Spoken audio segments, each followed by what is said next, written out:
You guys were right. You guys are always right. I make a video, you guys comment on it, you tell me, oh, you should build this thing, and I think to myself, is that actually cool? Is that actually interesting? Would someone actually want to watch that?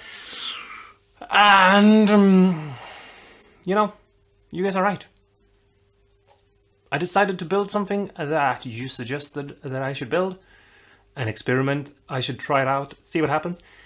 And it's cool. It's super cool. Might be the best I've built. I might have finalized the lm386 pedal. I might have actually done it. I might have built the thing that I should have built from the beginning.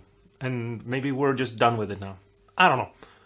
Let me introduce to you the Fuzz. For those special occasions where you want to have two LM boards in one pedal and you want to be able to set one and be a super cool and awesome fuzz, and then you just want more. I don't know how many of you have asked me to make a gain stacking pedal where you just have two of the LM board and you can control both. And I've honestly thought, yeah, eventually I'll probably make it. And you know, to be fair, I did eventually make it, but I haven't been that excited about doing it. It's been one of those things that I've said to you guys, yeah, I'll do it, but I've kind of in my head gone, oh. But here it is now. You guys were right, it's cool. So let's jump into the overhead view camera and let me show you how I wired this up. This is a continuation of all the other LM board videos that I've already done, so I'm going to assume that you've at least seen some of them. And so keep that in mind as you're watching this if you have trouble following along. Also, if you're a complete beginner to building pedals, this one might be a little bit tricky to make. There's a lot of wires going in a lot of weird directions. It's a little bit confusing. I think that as a beginner you can still build this, but if you're watching this video and you feel like it's too hard, I have other videos of pedals that you can build, and I would probably suggest you start with one of those first. For example, my $1 Fuzz pedal, the one that started this whole thing, the Marco Terrace pedal, that's a very easy place to start. Also, my Gremlin version 2, this is basically Gremlin version 3, except it's named Hana, because of the lady I bought this from. Her name was Hana, she was cute, and we decided to name it after her. Those pedals are easier to make, especially the Gremlin 2. If you have never built anything else, I suggest maybe trying something else. I also always start the year off with something super easy to build that I think can be someone's first start. This year I started with an AB box. Also making a pedal kit, for example, can be really easy. So you can start there. I think of this as a level 2 pedal. So if you're still on level 1, you can come back to this if you feel like it sounds complicated. So don't worry about it. Okay, so here is the pedal. Now, first thing first, this enclosure is one of those box switch things that you can buy for your amp. We have 2 foot switches here and 4 controls here. These are the little EQ board, the thing that you've seen in my other videos, if you've seen those videos. If you haven't, you're gonna have to watch those. And this one is just the little trim pot on an LM board switched out for a bigger pot. So if we turn this around, here you can see the inside of it. Now, there are a couple of things that we have to talk about first. Like, for example, right here, you'll see that the trim pot is gone and I've connected these legs. I've noticed that when I've turned this pot, it was sort of a wobbly and not straight in there. And the volume I got from this one was significantly lower volume than I'm used to getting from these. So I just cut it off and I connected these 2 legs because I have a volume on this board here and I'm just letting that be the volume for this entire thing instead. There's no real point in having 2 volumes, I think. So I just did it that way. And on this side, you can see the 3 legs here are connected to this pot, just like in the other ones. Also right over here, it might be a little bit hard to see, but I've just connected to ground 2 diodes that are clipping the signal. These are BAT 41s, and it's just because I had them laying around already wired up together. as a little diode clipping circuit, and I decided I might as well put them in there.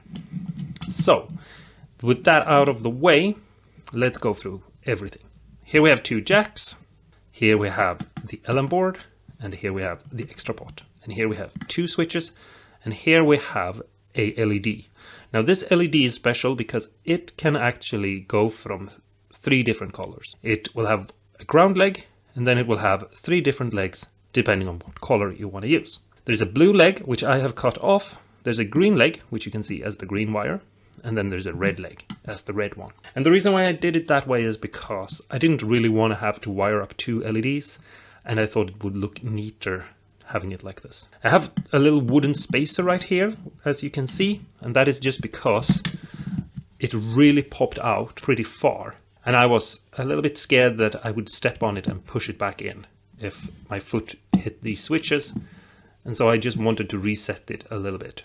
You can also sand these flat and make them a little bit neater. I have that on another pedal, but I decided to go with this way because I really like the way it looked.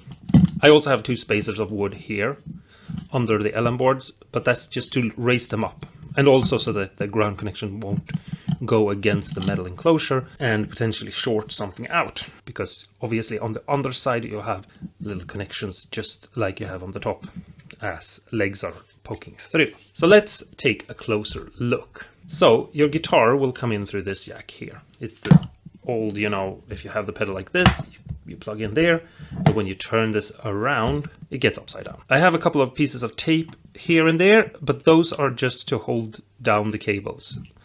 It's just, I'm trying to make them a little bit neater than I've used to. But anyway, here we have the input jack, and there is a green wire here that goes to the middle leg on the first row here, and that is connected to the jack's lead signal. And here is a jumper cable from the last leg of the first row to the last leg of the last row, just like so, and a little cable in between the first leg of the first to the last of the middle, right there, like so, just connecting those 2. This cable here goes to the input of this LM board right here. Right there you can see it says in. On the underside of here, which you can't see, there is a cable lying here. You can see it a little bit sticking out right there. That's connected to the out, and it goes up here, comes in here to this first leg here on the in of this board. That's the left, that's the ground, and that's the right channel. These are stereo, but we never really use them like that. It goes in there, and then it comes out here.